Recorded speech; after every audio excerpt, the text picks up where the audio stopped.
News, ಇದು ನಿಮ್ಮ ಧ್ವನಿ. ನಮಸ್ಕಾರ. ಎಸ್ ನ್ಯೂಸ್ಗೆ ಸ್ವಾಗತ. ನಾನು ಎಸ್ ದೇವೇಂದ್ರಗೌಡ. ಇಂದಿನ ಮುಖ್ಯಾಂಶಗಳು. ಶ್ರೀರಾಮುಲರನ್ನು ನಿಂದಿಸಿದ ಎನ್ಎಸ್ ಬೋಸರಾಜು ಕ್ಷಮೆ ಕೇಳದಿದ್ದರೆ ಹೋರಾಟ, ವಾಲ್ಮೀಕಿ ಯುವ ಘಟಕ ಎಚ್ಚರಿಕೆ. ವನಸಿರಿ ಫೌಂಡೇಶನ್ ವತಿಯಿಂದ ತಿಮ್ಮಾಪುರದ ಅರಣ್ಯದಲ್ಲಿ ಉದ್ಯಾನವನ ನಿರ್ಮಿಸಲು ಸಚಿವ ಈಶ್ವರ್ ಖಂಡ್ರೆಗೆ ಮನವಿ. ಅಮರಾಪುರದಲ್ಲಿ ಸಿಕ್ಕ 420 ಅಕ್ರಮ ಜೋಳ ಚೀಲಕ್ಕೂ ಎಂಎಸ್ಪಿಗೂ ಸಂಬಂಧ ಇದೆನಾ? ಜನರ ಆರೋಗ್ಯ ಕಾಳಜಿಗೆ ಸ್ಪರ್ಶ ಅಭಿಯಾನ, ತಹಸೀಲ್ದಾರ್ ಅರುಣ್ ಕುಮಾರ್ ದೇಸಾಯಿ.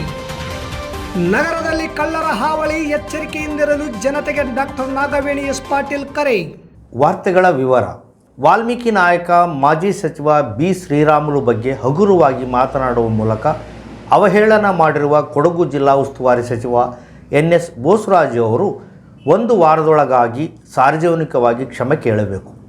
ಇಲ್ಲದೆ ಹೋದರೆ ಅವರ ವಿರುದ್ಧ ಜಿಲ್ಲೆಯಲ್ಲಿ ಕಪ್ಪು ಬಟ್ಟಿ ಧರಿಸಿ ಉಗ್ರ ಹೋರಾಟ ನಡೆಸಬೇಕಾಗುತ್ತದೆ ಎಂದು ಅಖಿಲ ಕರ್ನಾಟಕ ವಾಲ್ಮೀಕಿ ನಾಯಕ ಮಹಾಸಭಾ ಯುವ ಘಟಕದ ತಾಲೂಕು ಅಧ್ಯಕ್ಷ ಮಲ್ಲಯ್ಯ ನಾಯಕ್ ವಕೀಲರು ಹೇಳಿದರು. ನಗರದ ಪತ್ರಿಕಾ ಭವನದಲ್ಲಿ ಇಂದು ವಾಲ್ಮೀಕಿ ನಾಯಕರ ಹಿತರಕ್ಷಣಾ ಹಾಗೂ ರಾಯಚೂರು ಹಾಗೂ ನಾಯಕ ಮಹಾಸಭಾದ ವತಿಯಿಂದ ಹಮ್ಮಿಕೊಂಡಿದ್ದ ಜಂಟಿ ಸುದ್ದಿಗೋಷ್ಠಿಯಲ್ಲಿ ಮಾತನಾಡಿದ ಅವರು, ರಾಜ್ಯ ಸಚಿವರಾಗಿ, ಸಂಸದರಾಗಿ, ರಾಜಕೀಯವಾಗಿ ತನ್ನದೇ ಆದ ಅಭಿಮಾನಿ ಬಳಗವನ್ನು, ಬೆಂಬಲಿಗರನ್ನು ಹೊಂದಿರುವ ಮತ್ತು ಸಮಾಜದ ವಿಶ್ವಾಸ ಗಳಿಸಿರುವ ಬಿ ಶ್ರೀರಾಮುಲು ಅವರ ಬಗ್ಗೆ ಬೋಸರಾಜ್ ಅವರು ಹಗುರವಾಗಿ ಮಾತನಾಡಿರುವುದು ಅವರ ವ್ಯಕ್ತಿತ್ವಕ್ಕೆ ತಕ್ಕುದಾದುದಲ್ಲ. ಈ ಹೇಳಿಕೆಯನ್ನು ಬೇಸರತ್ತು ವಾಪಸ್ ಪಡೆಯಬೇಕೆಂದು ಆಗ್ರಹಿಸಿದರು. ಗಂಗಾವತಿ ಕ್ಷೇತ್ರದ ಶಾಸಕ ಗಾಲಿ ಜನಾರ್ದನ ರೆಡ್ಡಿ ಬಿ ಶ್ರೀರಾಮುಲು ಅವರನ್ನು ತೇಜೋವಧೆ ಮಾಡುವ ಉದ್ದೇಶದಿಂದ ಮನಬಂದಂತೆ ಹೇಳಿಕೆಗಳನ್ನು ನೀಡುತ್ತಿದ್ದು, ವೈಯಕ್ತಿಕವಾಗಿ ಕೀಳು ಶಬ್ದಗಳಿಂದ ಮಾತನಾಡಿದ್ದಾರೆ. ಜನಾರ್ದನ ರೆಡ್ಡಿ ರಾಜಕಾರಣದಲ್ಲಿ ಬೆಳೆದಿರುವುದೇ ಶ್ರೀರಾಮುಲು ಅವರ ಬೆಂಬಲದಿಂದ. ಈ ಹಿಂದೆ ನಾವು 3 ಜನ ಸಹೋದರರ ಜೊತೆ ಶ್ರೀರಾಮುಲು ಸಹ ನನ್ನ ಸಹೋದರನಿದ್ದಂತೆ ಎಂದು ಹೇಳುತ್ತಿದ್ದ ಜನಾರ್ದನ ರೆಡ್ಡಿ ಬಹಿರಂಗವಾಗಿ ಈಗ ಏಕವಚನದಲ್ಲಿ ಹೀಯಾಳಿಸಿ ರಾಮುಲು ಅವರ ಬಗ್ಗೆ ಮಾತನಾಡುತ್ತಿರುವುದು ಅವರ ಕೀಳು ಮನಸ್ಥಿತಿಯನ್ನು ತೋರಿಸುತ್ತದೆ. ಇದು ಹೀಗೆ ಮುಂದುವರಿದರೆ ಮುಂದಿನ ದಿನಮಾನಗಳಲ್ಲಿ ಹೋರಾಟದ ಜೊತೆಗೆ ಮುಂದಿನ ಚುನಾವಣೆಯಲ್ಲಿ ತಕ್ಕ ಪಾಠ ಕಲಿಸಬೇಕಾಗುತ್ತದೆ ಎಂದು ವಾಲ್ಮೀಕಿ ಸಮಾಜದ ಮುಖಂಡರು ಎಚ್ಚರಿಸಿದರು. ಈ ವೇಳೆ ವಾಲ್ಮೀಕಿ ಸಂಘದ ತಾಲೂಕು ಘಟಕದ ಉಪಾಧ್ಯಕ್ಷ ಓಬಳೇಶ್ ನಾಯಕ್, ರಾಷ್ಟ್ರ ದಲಿತ ಸೇನೆ ತಾಲೂಕು ಅಧ್ಯಕ್ಷ ನಾಗರಾಜ್ ಗುಂಜಳ್ಳಿ, ತಾಲೂಕು ವಾಲ್ಮೀಕಿ ಸಂಘದ ಖಜಾಂಚಿ ತಿಮ್ಮಣ್ಣ ಮಲ್ಲಾಪುರ್ ಹಾಗೂ ವಾಲ್ಮೀಕಿ ನಾಯಕರ ಹಿತರಕ್ಷಣಾ ಸಂಘದ ಜಿಲ್ಲಾಧ್ಯಕ್ಷ ವೆಂಕಟೇಶ್ ನಾಯಕ್ ಕಂಬಾರ್, ಉಪಾಧ್ಯಕ್ಷ ಪರಶುರಾಮ್ ನಾಯಕ್ ಬಾದರ್ಲಿ, ತಾಲೂಕು ಅಧ್ಯಕ್ಷ ಮೋನೇಶ್ ನಾಯಕ್ ಬೇರ್ಗಿ ಸೇರಿದಂತೆ ಅನೇಕರಿದ್ದರು. ಸುಮಾರು 4-5 ದಿನಗಳ ಕೆಳಗಡೆ ಕರ್ನಾಟಕ ಸರ್ಕಾರದ ಸಣ್ಣ ನೀರಾವರಿ ಸಚಿವರಾಗಿರ್ತಕ್ಕಂಥ ಎನ್ಎಸ್ ಬೋಸರಾಜ್ ಸಾಹೇಬರು ಕೊಡಗಿನಲ್ಲಿ ಪ್ರವಾಸದ ವೇಳೆ ಮಾಧ್ಯಮಗೋಷ್ಠಿ ಅಂದರೆ ಮಾಧ್ಯಮ ಮಾಡಿರ್ತಕ್ಕಂಥ ಬಿ ಶ್ರೀರಾಮುಲು ಅವರ ವಿರುದ್ಧ ಮಾತನಾಡುವ ಸಮಯದಲ್ಲಿ ಕಳ್ಳರು ಎಂಬ ಶಬ್ದವನ್ನು ಉಪಯೋಗ ಮಾಡಿರ್ತಾರೆ. ಈ ಒಂದು ಎನ್ಎಸ್ ಬೋಸರಾಜ್ ಸಾಹೇಬರು ಒಂದು ಸರ್ಕಾರದ ಆಯಾ ಕಟ್ಟಿನಲ್ಲಿ ಜಾಗದಲ್ಲಿರ್ತಕ್ಕಂಥವರು. ಅವರು ವಾಲ್ಮೀಕಿ ನಾಯಕ ಸಮಾಜದ ಪ್ರಭಾವಿ ಮುಖಂಡರಾಗಿರ್ತಕ್ಕಂಥ, ಪ್ರಭಾವಿ ನಾಯಕರಾಗಿರ್ತಕ್ಕಂಥ ಬಿ ಶ್ರೀರಾಮುಲು ವಿರುದ್ಧ ಇಂಥ ಶಬ್ದಗಳನ್ನು ಉಪಯೋಗ ಮಾಡಬಾರ್ದು. ಇದನ್ನು ಅಖಂಡ ವಾಲ್ಮೀಕಿ ನಾಯಕ ಸಮಾಜದವರು ನಾವು ಖಂಡಿಸುತ್ತೇವೆ. ಜನಾರ್ದನ ರೆಡ್ಡಿ, ಸೈಗೇಂದ್ರ ಸೋಮಶೇಖರ್ ರೆಡ್ಡಿ, ಕರುಣಾಕರ ರೆಡ್ಡಿ, ರಾಮುಲು ನಮ್ಮ ಸೋದರ ಅಂದರು. ಅವಾಗ ಓಟಿಗೆ ವಾಲ್ಮೀಕಿ ಸಮಾಜ ಓಟ್ ಬೇಕಾಗಿದ್ದು ಸೋದರ ಅಂತ ಹೇಳ್ಕೊಂಡ್ರು. ವಾಲ್ಮೀಕಿ ಸಮಾಜ ಕೆಟ್ಟಾಗೈತಿ. ಕೆಟ್ಟದಾಗ ಮಚ್ಚಿಡ್ದಾರ, ಕಚ್ಚಿಡ್ದಾರ, ರಾಮನ್ ರೌಡಿ, ಗುಂಡ ಆ ಶಬ್ದ ಬಳಸ್ತಾರ. ಸೋದರ ಅಂದಿದ್ದು ಎತ್ತಕ್ಕೆ ಹೋಗ್ತೀವಿ, ಅದು ಸೋದರ ಯಾಕಡೆ ಹೋಗ್ತೀವಿ. ವಾಲ್ಮೀಕಿ ಸಮಾಜ ಅಲ್ಲಿಗೆ ಕೊಟ್ಟಾಗ ಇವತ್ತು ಗೆದ್ದಿಬೇಕಾದ್ರೆ ಗಂಗಾವತಿಯಾಗ ವಾಲ್ಮೀಕಿ ಸಮಾಜ ಅದು ರಾಮನ್ ಸಾಬ್ರಿಂದನೇ ಗೆದ್ದಿದ್ದಾರೆ.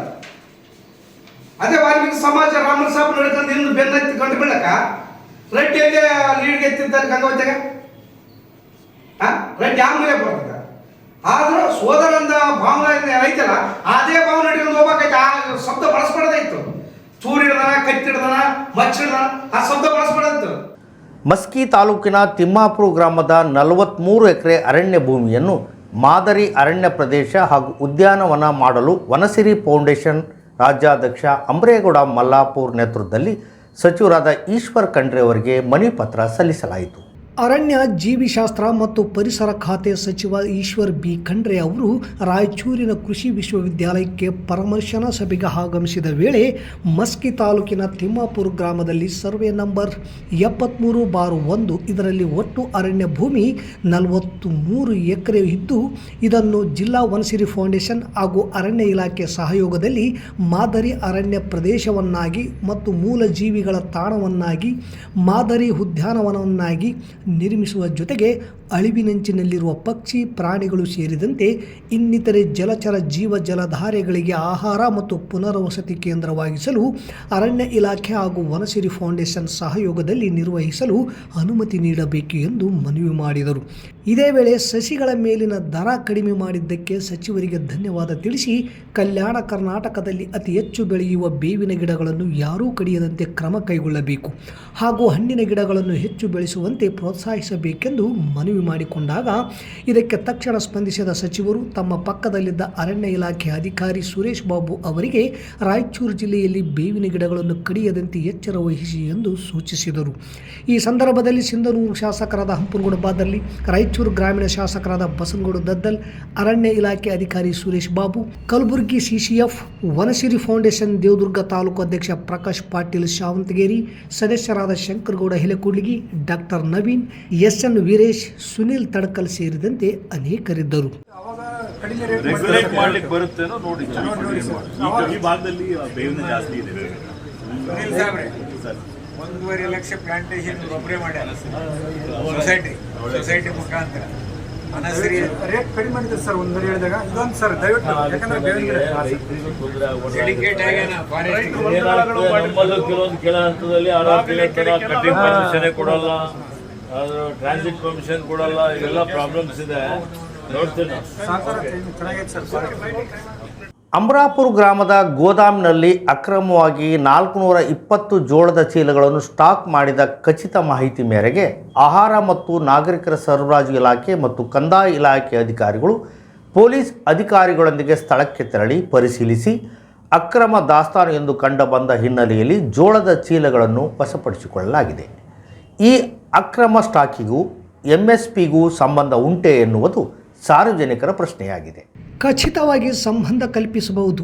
ತಾಲೂಕಿನ ಅಮರಾಪುರ ಗ್ರಾಮದ ಖಾಸಗಿ ವ್ಯಕ್ತಿಯ ಗೋದಾಮದಲ್ಲಿ ತೆಲಂಗಾಣ ರಾಜ್ಯದ ಸಂಗ್ರಹವಾಗಿಟ್ಟುಕೊಂಡ 420 ಜೋಳದ ಚೀಲಗಳನ್ನು ಅಕ್ರಮ ದಾಸ್ತಾನು ಎಂದು ತೀರ್ಮಾನಿಸಿ ವಶಪಡಿಸಿಕೊಳ್ಳದೆ ಹೋಗಿದ್ದರೆ ಈ ಚೀಲಗಳು ಮುಂದೆ ಎಂಎಸ್ಪಿ ಅಡಿಯಲ್ಲಿ ರೈತರು ಮುಂಗಾರಿನಲ್ಲಿ ಬೆಳೆದ ಜೋಳ ಖರೀದಿಯನ್ನು ಸರ್ಕಾರ ಏನು ಮಾಡುತ್ತಿತ್ತು?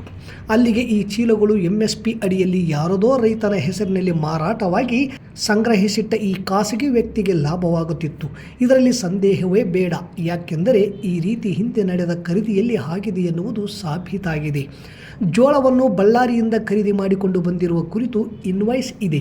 ಈ ಬಗ್ಗೆ ತನಿಖೆ ನಡೆಸಿ ವರದಿ ನೀಡುವಂತೆ ಆಹಾರ ಮತ್ತು ನಾಗರಿಕ ಸರಬರಾಜು ಇಲಾಖೆ ಕೃಷಿ ಉತ್ಪನ್ನ ಮಾರುಕಟ್ಟೆ ಅಧಿಕಾರಿಗಳಿಗೆ ಪತ್ರ ನೀಡಿದ್ದರು. ಇದಕ್ಕೆ ಉತ್ತರ ನೀಡಿದ ಎಪಿಎಂಸಿ ಕಾರ್ಯದರ್ಶಿಗಳು ಪರ್ಮಿಟ್ ಇಲ್ಲ ಮತ್ತು ಈ ವ್ಯವಹಾರ ಕಾನೂನುಬದ್ಧವಾಗಿ ನಡೆದಿಲ್ಲವೆಂದು ಉತ್ತರ ನೀಡಿದ ಹಿನ್ನೆಲೆಯಲ್ಲಿ ಆಹಾರ ನಾಗರಿಕ ಸರಬರಾಜು ಮತ್ತು ಕಂದಾಯ ಇಲಾಖೆಯ ಅಧಿಕಾರಿಗಳು ಪೊಲೀಸರ ನೆರವಿನೊಂದಿಗೆ ಗೋದಾಮಿಗೆ ಹೋಗಿ ಪಂಚನಾಮೆ ಮಾಡಿ ಅಕ್ರಮವಾಗಿ ಸಂಗ್ರಹವಾಗಿಟ್ಟಿದ್ದ ಜೋಳವನ್ನು ವಶಪಡಿಸಿಕೊಂಡು ಸರ್ಕಾರಿ ಗೋದಾಮಿಗೆ ರವಾನೆ ಮಾಡಿದ್ದು ಅಕ್ರಮವಾಗಿ ಜೋಳ ಸಂಗ್ರಹವಾಗಿಟ್ಟ ವ್ಯಕ್ತಿಯ ವಿರುದ್ಧ ಅಧಿಕಾರಿಗಳು ನೀಡಿದ ದೂರಿನ ಅನ್ವಯ ಗ್ರಾಮೀಣ ಪೊಲೀಸ್ ಠಾಣೆಯಲ್ಲಿ ಪ್ರಕರಣ ದಾಖಲಾಗಿದೆ.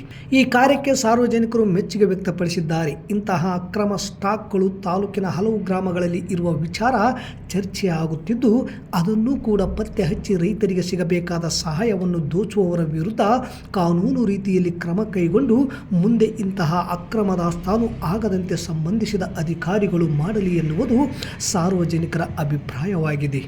ಸ್ಪರ್ಶ ಅಭಿಯಾನದ ಕಾರ್ಯಕ್ರಮದ ಮೂಲಕ ಸಾರ್ವಜನಿಕರಲ್ಲಿ ಆರೋಗ್ಯದ ಬಗ್ಗೆ ಅರಿವು ಮೂಡಿಸಲಾಗುತ್ತದೆ ಎಂದು ತಹಸೀಲ್ದಾರ್ ಅರುಣ್ ಎಚ್ ದೇಸಾಯಿ ತಿಳಿಸಿದರು. ತಹಸೀಲ್ದಾರ್ ಕಚೇರಿಯಲ್ಲಿ ತಾಲೂಕು ಸ್ಪರ್ಶ ಟಾಸ್ಕ್ ಫೋರ್ಸ್ ಸಮಿತಿ ಸಭೆಯ ಅಧ್ಯಕ್ಷತೆ ವಹಿಸಿ ಮಾತನಾಡಿದ ಅವರು ಸ್ಪರ್ಶ ಅಭಿಯಾನದ ಪ್ರಮುಖ ಗುರಿ ಮತ್ತು ಅದರ ಅಗತ್ಯತೆಯ ಬಗ್ಗೆ ಚರ್ಚಿಸಿದರು. ಈ ಅಭಿಯಾನವನ್ನು ಗ್ರಾಮೀಣ ಮತ್ತು ನಗರ ಮಟ್ಟದಲ್ಲಿ ಸಮರ್ಥವಾಗಿ ಜಾರಿಗೆ ತರಲು ಸಂಬಂಧಿಸಿದ ಅಧಿಕಾರಿಗಳು ಮತ್ತು ಸಿಬ್ಬಂದಿಗಳು ಒಂದಾಗಿ ಒಗ್ಗಟ್ಟಿನಿಂದ ಕೆಲಸ ಮಾಡುವ ಮೂಲಕ ಕಾರ್ಯಕ್ರಮವನ್ನು ಯಶಸ್ವಿಗೊಳಿಸಬೇಕು. ಅಭಿಯಾನದ ಬಗ್ಗೆ ಜಾಗೃತಿ ಹೆಚ್ಚಿಸುವುದರ ಜೊತೆಗೆ ಕಾರ್ಯಕ್ರಮಗಳ ಯಶಸ್ವಿಗೆ ಸೂಕ್ತ ಕ್ರಮ ಕೈಗೊಳ್ಳುವ ಅಗತ್ಯತೆ ಇದೆ ಎಂದು ತಾಲೂಕು ಆರೋಗ್ಯ ಅಧಿಕಾರಿ ಡಾಕ್ಟರ್ ಅಯ್ಯನಗೌಡ ಮಾತನಾಡಿದರು. ಸಭೆಯಲ್ಲಿ ವಿವಿಧ ಇಲಾಖೆಗಳ ತಾಲೂಕು ಮಟ್ಟದ ಅಧಿಕಾರಿಗಳು, ಆರೋಗ್ಯ ಇಲಾಖೆಯ ಸಿಬ್ಬಂದಿ ಹಾಗೂ ಸಾರ್ವಜನಿಕರು ಭಾಗವಹಿಸಿ ತಮ್ಮ ಸಲಹೆ ಸೂಚನೆಗಳನ್ನು ನೀಡಿದರು. ಜಿಲ್ಲಾ ಕುಷ್ಠರೋಗದ ಮೇಲ್ವಿಚಾರಕರಾದ ರಾಜು, ತಾಲೂಕು ತಂಡದ ಹಿರಿಯ ಆರೋಗ್ಯ ನಿರೀಕ್ಷಕರಾದ ಜಿ ರಂಗನಾಥ್, ಸಂಗನಗೌಡ, ಗೀತಾ ಹಿರೇಮಠ್, ನೌಕರರ ಸಂಘದ ತಾಲೂಕು ಅಧ್ಯಕ್ಷ ಚಂದ್ರಶೇಖರ್ ಹಿರೇಮಠ್ ಮತ್ತು ವಿಬಿಡಿಸಿ ಮೇಲ್ವಿಚಾರಕರಾದ ಎಫ್ಎ ಹಣಿಗಿ ಇದ್ದರು. ಇತ್ತೀಚೆಗೆ ನಗರ ಸೇರಿದಂತೆ ಸುತ್ತಮುತ್ತಲಿನ ಗ್ರಾಮಗಳಲ್ಲಿ ವಿಪರೀತ ಕಳ್ಳತನವಾಗುತ್ತಿದ್ದು ಕಳ್ಳರ ಹಾವಳಿ ಹೆಚ್ಚಾಗುತ್ತಿದೆ. ಇದರಿಂದ ಜನರು ಭಯಭೀತರಾಗಿದ್ದಾರೆ. ಅದರಲ್ಲೂ ಮಹಿಳೆಯರು ತಿರುಗಾಡುವುದು ತುಂಬ ಕಷ್ಟಕರವಾಗಿದೆ. ಸಾರ್ವಜನಿಕರು ಎಚ್ಚರ ವಹಿಸಲು ಜಿಲ್ಲಾ ಮಹಿಳಾ ಕಾಂಗ್ರೆಸ್ ಅಧ್ಯಕ್ಷೆ ಡಾಕ್ಟರ್ ನಾಗವೇಣಿ ಪಾಟೀಲ್ ಕರೆ ನೀಡಿದ್ದಾರೆ. ಹೊಲ ಗದ್ದೆಗಳಲ್ಲಿ, ತೋಟದ ಮನೆಯಲ್ಲಿ ವಾಸಿಸುವ ಗ್ರಾಮಸ್ಥರು ಎಚ್ಚರಿಕೆಯಿಂದ ಇರಬೇಕು. ಗ್ರಾಮದ ಯುವಕರು ರಾತ್ರಿ ಸಮಯದಲ್ಲಿ ಜಾಗೃತರಾಗಿ ಜನರನ್ನು ಜಾಗೃತಗೊಳಿಸಿ ಗ್ರಾಮಗಳ ಪ್ರಮುಖ ಬೀದಿಗಳಲ್ಲಿ ಮನೆಯ ಅಕ್ಕಪಕ್ಕ ಬೆಳಕಿನ ವ್ಯವಸ್ಥೆಗೆ ಕ್ರಮ ವಹಿಸಿ. ರಾತ್ರಿ ವೇಳೆ ಯುವಕರು ಗುಂಪುಗಳೊಂದಿಗೆ ಎಚ್ಚರಿಕೆ ವಹಿಸಿ. ಗ್ರಾಮ ಮತ್ತು ನಗರಗಳ ಜನರು ರಾತ್ರಿ ವೇಳೆ ಎಚ್ಚರ ವಹಿಸಿದರೆ ಕಳ್ಳತನ ತಡೆಯಬಹುದು. ಇಂದು ಬೆಳಗಿನ ಜಾವ ವಾಕಿಂಗ್ ಹೋಗುವ ವೇಳೆ ನಗರದ ಆದರ್ಶ ಕಾಲೋನಿಯಲ್ಲಿ ಒಬ್ಬ ಮಹಿಳೆಯ ಸರವನ್ನು ಕದಿಯಲು ಪ್ರಯತ್ನಪಟ್ಟಿದ್ದಾರೆ. ಮಹಿಳೆ ಜೋರಾಗಿ ಕಿರ್ಚಿಕೊಂಡಾಗ ಜನರು ಓಡಿ ಬರುವಷ್ಟರಲ್ಲಿ ಕಳ್ಳರು ಪರಾರಿಯಾಗಿದ್ದಾರೆ. ಇದನ್ನು ಕಂಡು ಕೂಡಲೇ ಡಾಕ್ಟರ್ ನಾಗವೇಣಿ ಎಸ್ ಪಾಟೀಲ್ ಅವರು ಪೊಲೀಸ್ ಠಾಣೆಗೆ ಕರೆ ಮಾಡಿ ವಿಚಾರ ತಿಳಿಸಿ ಸಾರ್ವಜನಿಕರು ತಿರುಗಾಡುವ ಪ್ರದೇಶಗಳಲ್ಲಿ ಸೂಕ್ತ ಬಂದೋಬಸ್ತ್ ಕಲ್ಪಿಸಿಕೊಡಲು ಮನವಿ ಮಾಡಿದ್ದಾರೆ. ಜಿಲ್ಲಾ ಪಂಚಾಯತ್, ತಾಲೂಕು ಪಂಚಾಯತ್ ಹಾಗೂ ಗ್ರಾಮ ಪಂಚಾಯತ್ ಜಾಹಲಿಯಾಳ್ ಕೇಂದ್ರ ಗ್ರಂಥಾಲಯದಿಂದ ಅರಿವು ಪುಸ್ತಕ ಜೋಳಿಗೆ ಅಭಿಯಾನ ಕಾರ್ಯಕ್ರಮವನ್ನು ಮಾಜಿ ತಾಲೂಕಾ ಪಂಚಾಯತ್ ಸದಸ್ಯರಾದ ಎಚ್ ಪಂಪಾರೆಡ್ಡಿಯವರು ಜೋಳಿಗೆಗೆ ಪುಸ್ತಕವನ್ನು ಹಾಕುವ ಮೂಲಕ ಕಾರ್ಯಕ್ರಮಕ್ಕೆ ಚಾಲನೆ ನೀಡಿದರು. ಚಾಲನೆ ನೀಡಿ ಮಾತನಾಡಿದ ಅವರು, ಪ್ರತಿಯೊಬ್ಬರು ಕೇಂದ್ರ ಗ್ರಂಥಾಲಯಕ್ಕೆ ಹೋಗಿ ಸ್ಪರ್ಧಾತ್ಮಕ ಹಾಗೂ ಸಾಮಾನ್ಯ ಜ್ಞಾನದ ಪುಸ್ತಕಗಳನ್ನು ಓದುವ ಮೂಲಕ ಅವಿದ್ಯಾವಂತರು ಕೂಡ ವಿದ್ಯಾವಂತರಾಗಬೇಕೆಂದು ಹಾಗೂ ತಮ್ಮ ಮನೆಯಲ್ಲಿದ್ದ ಹಳೆಯ ಪುಸ್ತಕಗಳನ್ನು ಜೋಳಿಗೆಗೆ ಹಾಕುವ ಮೂಲಕ ಕಾರ್ಯಕ್ರಮಕ್ಕೆ ಪ್ರೋತ್ಸಾಹ ನೀಡಬೇಕೆಂದು ತಿಳಿಸಿದರು. ಇದೇ ವೇಳೆ ಹಿರಿಯ ಪ್ರಾಥಮಿಕ ಶಾಲೆಯ ಶಿಕ್ಷಕಿ ರೇಖಾ ಅವರು ತಮ್ಮಲ್ಲಿದ್ದ ಪುಸ್ತಕವನ್ನು ಜೋಳಿಗೆಗೆ ಹಾಕಿದರು.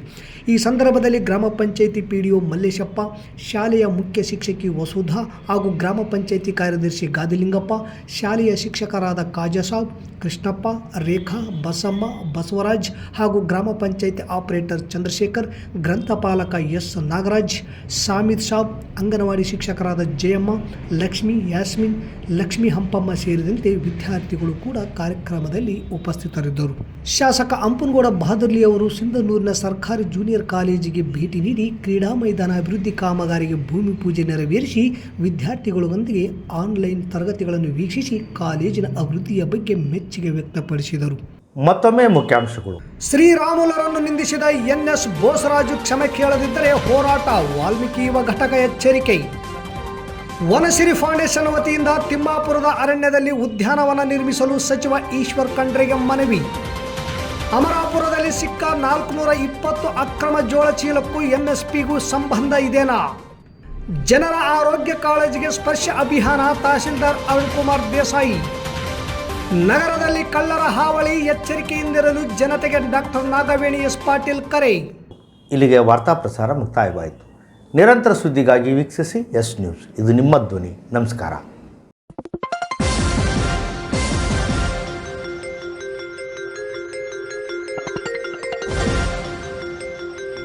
ಎಸ್ ನ್ಯೂಸ್, ಇದು ನಿಮ್ಮ ಧ್ವನಿ.